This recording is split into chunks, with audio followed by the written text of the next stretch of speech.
In a world obsessed with speed, right? And we all want to go fast. We chase that next promotion, that next milestone, and that dollar. But what happens when you're going 100 miles an hour, possibly in the wrong direction, maybe running on empty? What if the secret to sustainable speed is building a foundation that won't crack under pressure? My guest today, Alan Lazaros, is going to be talking to us a little bit more about how he had a moment where he needed to slow down to then go fast. But before we get started, I want to introduce Alan and welcome you to the show. Thank you for being here, Alan. Kendra, thank you for having me. I'm so grateful to be able to speak into other people's lives in this way. So thank you so much for having me. It's an honor. Absolutely. And before we get into your story and go back to those moments in your life where you had to go slow for a little bit, how are you going slow right now to go fast? Yes. So I'm in a season right now of hyper growth for sure in my company. So we have a 19-person team. We work with 117 podcasters and business owners. I have 22 clients. One of them is 5 times a week. One of them is 3 times a week. One of them is 2 times a week. And then the rest are weekly, biweekly, and monthly. So my average currently, and this isn't a flex, I'll explain in a second, is 50 podcast sessions, coaching sessions, and trainings per week. So right now I'm 36 years old, about to be 37, and I'm in a part of my career that is extremely hyper growth. And I'm trying my best to stay intentional and focus on sleep and intentional recovery so that I do not burn out, because I'm definitely flirting with burnout over this past quarter. I hear you. Sleep is so integral, right? Yeah, it's the most important. So I have an Oura ring and I track my sleep. My beautiful girlfriend and future wife and I, we have something we call a REAP score, which is REM. We track our REM and our deep sleep. REM plus deep, REAP, and we reap the benefits. It's a pun that she created. So this morning we send each other our score every single day. She had 4.3 hours of REM and deep. I only had 3.3. Foundationally, sleep we've found is the way we don't burn out, because both of us are very traditional type A, super achiever type people. And sleep, I think, is the foundation of what you build your career on. I agree. And if you can get that habit down now, you're going to hopefully be able to continue that process of getting your sleep. I mean, amazing conversations I've had with people over the last year about just sleep alone, how much we need it. It's unreal. Emilia and I, when we start a family, we know it's going to be harder. So we're preparing now for that. When I first met her, I'll go brief with this, but she had memory challenges and I studied a ton. There's a bunch of TED Talks, there's Sleep Smarter, all this stuff. And a lot of the neuroscience is showing that getting better sleep impacts memory, long-term memory, short-term memory, like tremendously. I'm very grateful to say almost 6 years later, our anniversary is this month, and her memory, she is unbelievable now. And it really has turned around. I told her, I said, we're lucky we caught this early, because she was 25 when we met. She's going to be 31. She just turned 31 this month, actually. But if we had waited, I mean, that's really, your memory might go if you don't focus on sleep. That's very interesting to think. You think about your financial future and saving, you think about your career, but how many of us actually think about our sleep in our 20s and 30s? So kudos to you guys. Thank you. In my early 20s, I did not. So I had to turn that around, and I'm very grateful. 100%. Yeah. Well, besides getting sleep and building this future relationship with your girlfriend, future wife, I think that's awesome. Congratulations. Thank you. Yes. We are not yet engaged. I need to make this clear. We've talked so much about it. We have a 10-year roadmap. So I just want to make that, it's all in the works though. That's amazing. Well, good for you for knowing that you found your person. Thank you. Yes. Thank you. That took me 30 years. Yeah, good for you. It took me 30 years. So good for you. And I've done a little deep dive on your podcast, just, for a little bit of time to prepare. And I think that, it seems like that you get into some of that too with your clients and talk about relationships. So I think that's great. Thank you. Yes, we help conscious couples is what we call them. We've been coaching couples for coming up on 6 years now. That's amazing. Yeah. So I know I want to dive in. I have so many places that we could go, so many directions, but can you take us back to the moments in your life where, it wasn't like you had this straight shot to success, although right now you are experiencing major success in your career and your life. Walk us back through, where you had those moments where you had to readjust to go slow to go fast. Yeah. So started off tough. It's an interesting thing nowadays. I definitely appear from the outside looking in as someone who started life on third base, and it couldn't be farther from the truth. I joke, I say I couldn't even see the ballpark. So it's funny now. At the time, it was not funny. But tough start. So born and raised in Massachusetts. Birth father passed away in a car accident when I was 2, when he was 28. This was very sudden, very unexpected. This is in 1991. Had a mom who was 31.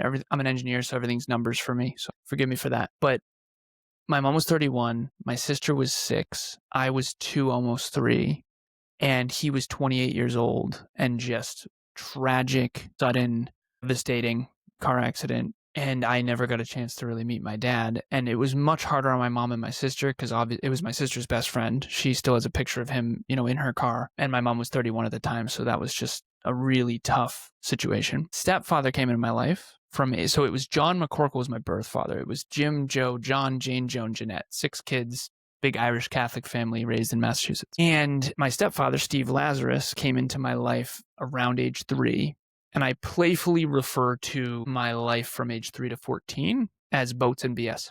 The reason I do that is because it was the 90s. He worked for a company called AGFA. They did hospital computers during the dot-com era. And we had boats and ski trips. And the 90s were wild. The 90s were a wild economic boom times, especially in the United States, largest economy on planet Earth. And so from the outside looking in, we were very successful. From the inside out, my mom and stepdad did not get along, and that is a polite way to put it. And so it was boats and ski trips and Ducati motorcycle and truck. And my mom drove a BMW, that kind of thing, snowmobiles. And from 3 to 14, it was a lot of experiences. And then 14, stepdad leaves, finally, because him and my mom didn't get along, as I mentioned. Hardest year of my life, did not understand this at the time. I was just a kid. I'm a freshman in high school. Stepdad leaves, takes his entire extended family with him. To this day, I've never seen or spoken to a single one of them since. I talked to my stepdad on Facebook Messenger a little bit in my 20s and a little bit in my 30s. Never seen the man since. That same year, my mom gets in a fight with my Aunt Sandy, her sister, and we get ostracized from her side of the family.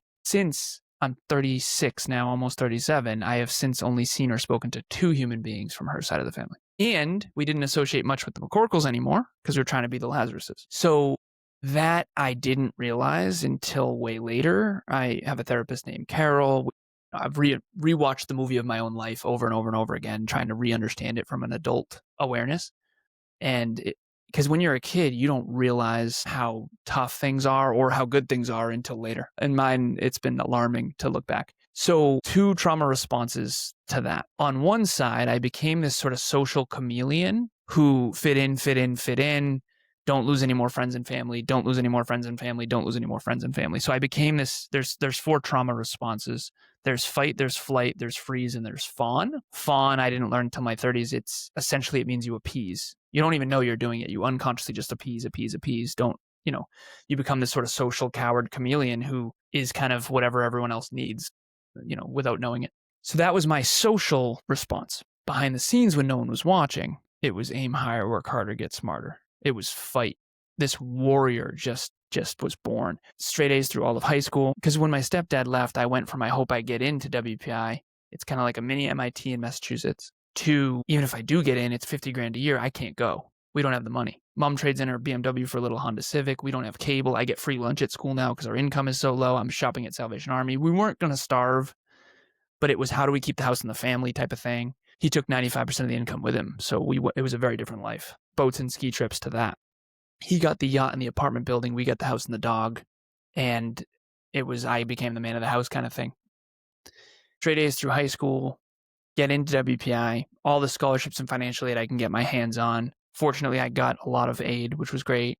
Thank you, Massachusetts and the US for investing in me. Went to WPI, computer engineering degree, master's in business, off to the races, tech company, Oz Developments, Inside Technologies, iRobot, several others. Eventually landed a company called Cognex. They sell industrial automation equipment, machine vision equipment into manufacturing facilities all across the world. I was inside sales engineering, started a little inside sales engineering team. And then I got promoted to outside sales engineering, and I was responsible for Vermont, Connecticut, and Western Massachusetts. I had my own territory. I'm 24, almost 25, and I paid off $84,000 worth of college debt in a single year because I grew up broke, so I didn't need much. And so I was like, let's just get out of debt. $150,000 in a Vanguard account. I didn't realize how weird this stuff was, by the way. So a Vanguard account of just tech companies.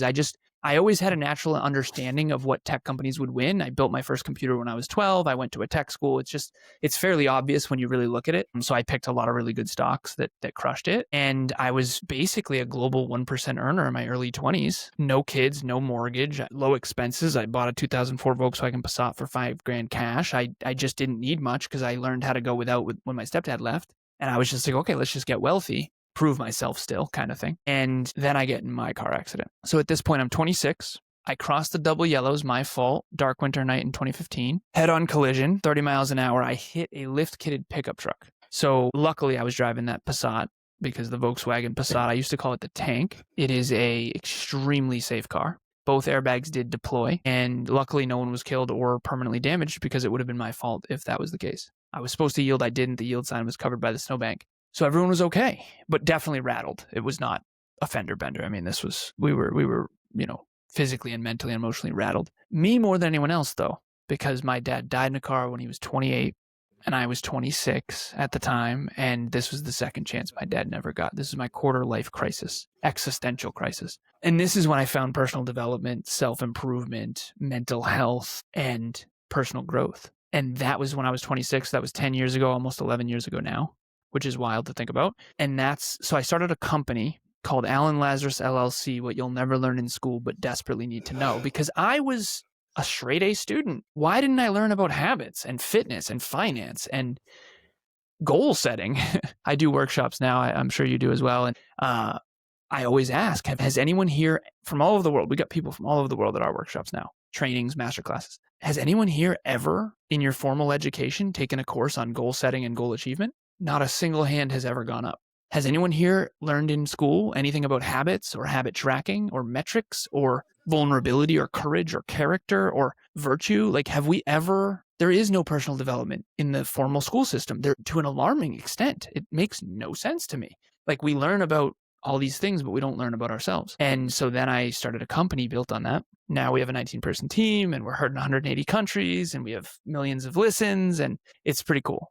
So I'm still on that same mission though, which is what you'll never learn in school but desperately need to know. That is why I'm here. That's what I'm hoping spreads. And yeah, at 26, I kind of realized I was professionally developed, but I wasn't personally developed. And I think that on one hand, that's definitely on me because it's my responsibility. But on the other hand, I think the school system needed personal development. And then I tried to get personal development into the school systems, and that good luck getting speeches and stuff with that tagline. What you'll never learn in school but desperately need to know. And since I've had many good speeches and stuff, but ultimately I decided to create my own thing because there's so many gatekeepers to the colleges and high schools where these kids really, in my opinion, need to learn about habits and skills and metrics and goal setting and finance and fitness and these things that we just really aren't taught. Mm-hmm. And I have a couple of hats here that I'm going to have to maybe move around a little bit. I have my educator hat, being a former principal and teacher. Nice. I have my parent hat of young kids right now, but I also have two in their 30s.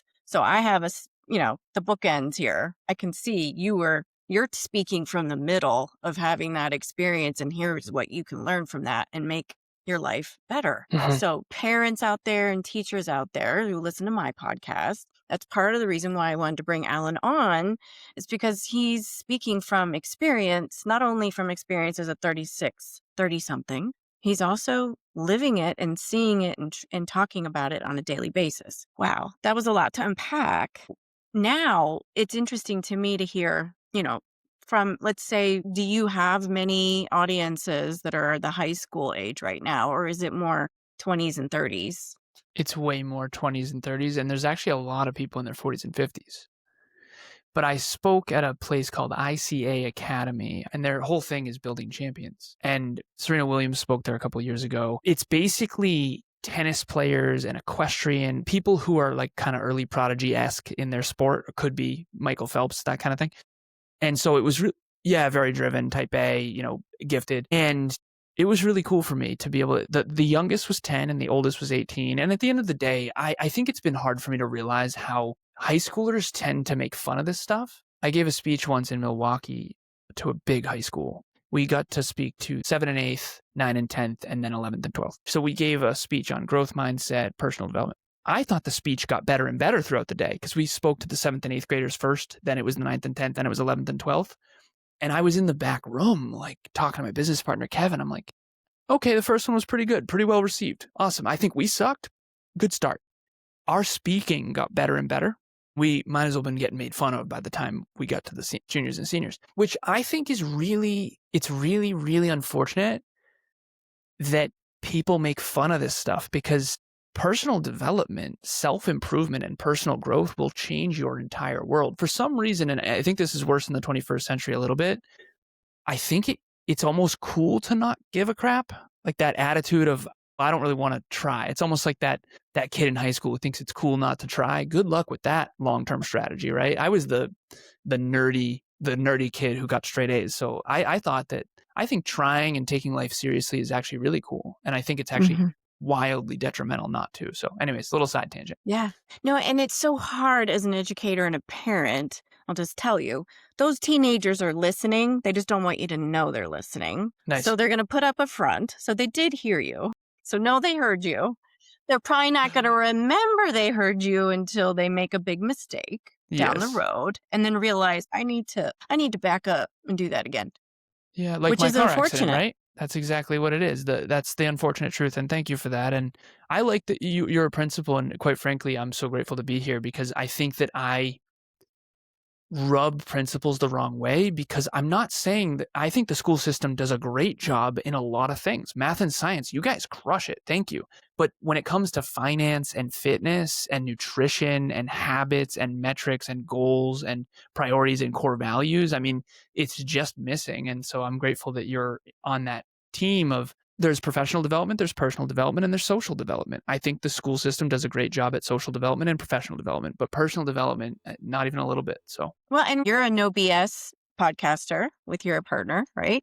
yes. To just be really frank, there's no time in the school day for us to get our main things covered, all of our academic requirements for the standards in whatever state. So to get everything else in, teachers are doing a lot these days. They always have, but I would say more now than ever since COVID.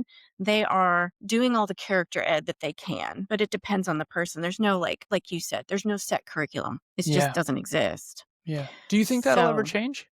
I would hope so. And I think it takes people like you out there who are basically, you're putting a curriculum together every day with your podcast. You're building that content. You're getting it out there. Now you just have to make it, in the voice of a high schooler who will listen. Yeah. Frankly. And I would hope, I can't preach this to my own kids right now because I don't listen. But you know how, I'm sure you've heard this. Like, as a parent, your mom was probably like, I say it and you don't listen, but so-and-so down the street says it and you hear them. Why? It just depends on the voice. It's the messenger as well as the message. And I think if you have a life that, and this is the weird thing too, like kids, I gave a speech once to a high school in my area in Massachusetts, and we came in for career day to talk about podcasting. And I went, personal development, it was great, but there's always a couple kids that really resonate, and then a couple that are basically making fun of me. And at the end of the speech, Q&A, and some kids have great questions, and then this other group over there that might as well have been making fun of me. They're like, what do you think about what's going on with Kim and Kanye? And I remember thinking, the fact that that's even in your circle of concern is concerning. That ain't it. But they see what they have, and that's what they want, but they don't understand what it takes to get there. So, yeah, but it's sad because it's immediate. They see that immediate fame and they think that that's happened overnight. In some cases, unfortunately, it does. But your mindset, if you've reached that level of fame, isn't going to be at the level you need it to be to sustain it. 100%. So well said. Yeah, we can have those deep dives for days, but let's get back to your story and how you've taken something that happened to you more than once. You had many challenges as a young person through different parts of your life, and you've made all of that lemonade. You've worked hard. So what would be your message to the parents out there, maybe dealing with a, preteen or a teenager who's just having, the worst day ever? Yeah. just to build that resilience and work ethic. Yeah, this would have worked for me. I don't know if this would have worked for everybody. My business partner, Kevin, he says, like, when I was in high school, I wouldn't have listened to anyone like us. I think I would have, genuinely. I know I would have, actually. I was looking for mentors. But for the parents out there, the leading by example piece, I had a lot of people growing up who kind of tried to tell me this and that. But when I looked at their life and I looked at how they behaved, I kind of was like, I don't know. I don't know. You seem miserable to me. And when I was and I've always been a little existential engineer, everything I was contemplating always. I remember I was in my early 20s and I remember saying to myself, like, everybody I grew up with seems so unfulfilled. They hate their jobs. They can't wait for Friday. Marriage scared the hell out of me because you guys don't even like each other, never mind love each other. And again, I now realize I grew up on what I refer to as the Boulevard of Broken Dreams. And my mom and stepdad, they didn't love each other by any means.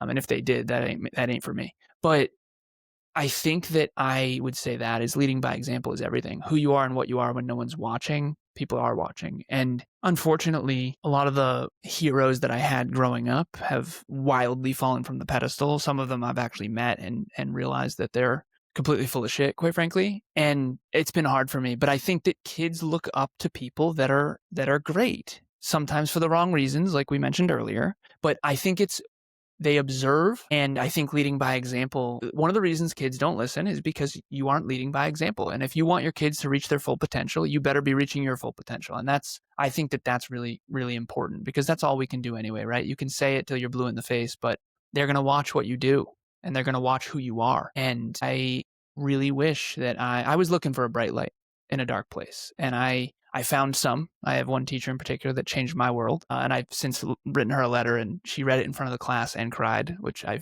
found out about. I've emailed her a few times actually. But people are looking for a bright light in a dark place.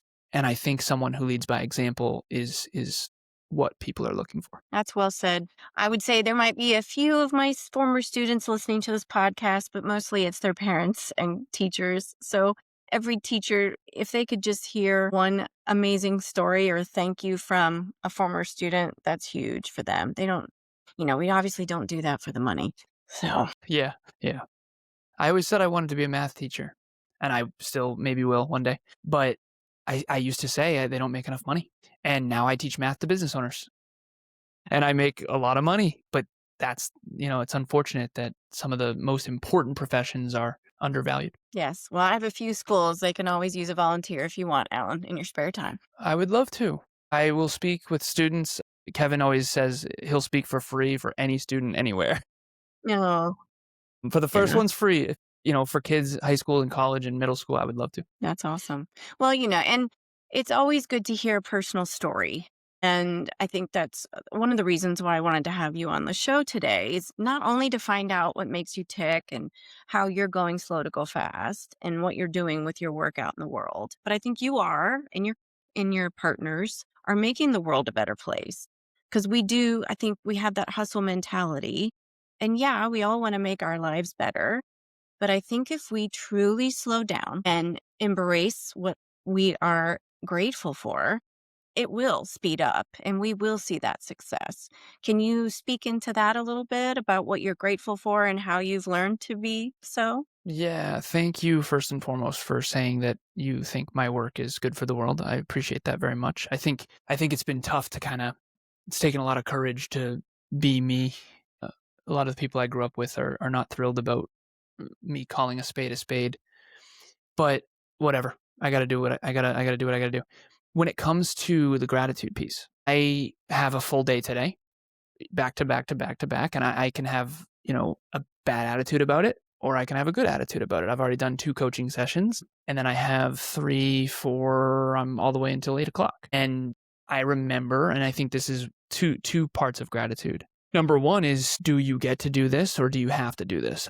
One thing, it's privileged pressure. So I'm under a ton of pressure. I'm the CEO. I have a 19-person team. We produce 70 podcasts. So there's no day that's like easy. But compared to my childhood, this is a walk in the park, baby. And it's by choice. So there's 2 types of adversity. There's the adversity that life throws at you that you don't expect or want. The second type is the inevitable adversity that comes as a byproduct of having huge goals and dreams. I, as a kid, had both. And I didn't know that until later. And then I kind of realized, okay, so that's why I have a lot of resilience and grit, is because I joke with Kev. I say, if you ever grew up easy, I would never be able to be your business partner because I'm the ultimate try hard. Like if you have low work ethic, you can forget it. I'm not going to be able to work with you. But the attitude piece, so it's attitude, skills, cash. So it's knowledge, attitude, skills, and habits, KASH. So you trade your cash for cash is kind of the quote. I think attitude's a huge piece of it, which is, what do you believe? Do you believe life is supposed to be easy and every time it's not, you think something's wrong? Or do you believe life is supposed to be challenging, like mine was, and that despite that challenge, you can make it meaningful and you can make it work?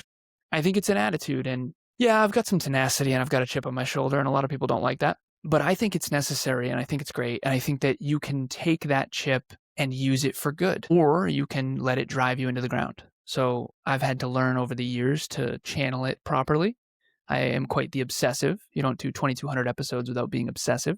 But I realize that I can channel that toward partying and having fun, or I can channel that toward trying to change the world in my own unique way. And so I think it's attitude first, and then whatever tenacity you have inside, channel that toward making the world a better place and fighting against suppression and tyranny and whatever you feel. Be the change you wish to see in the world is a powerful quote by Gandhi. And I think regardless of Gandhi, he obviously did that, but that is something we all need to do.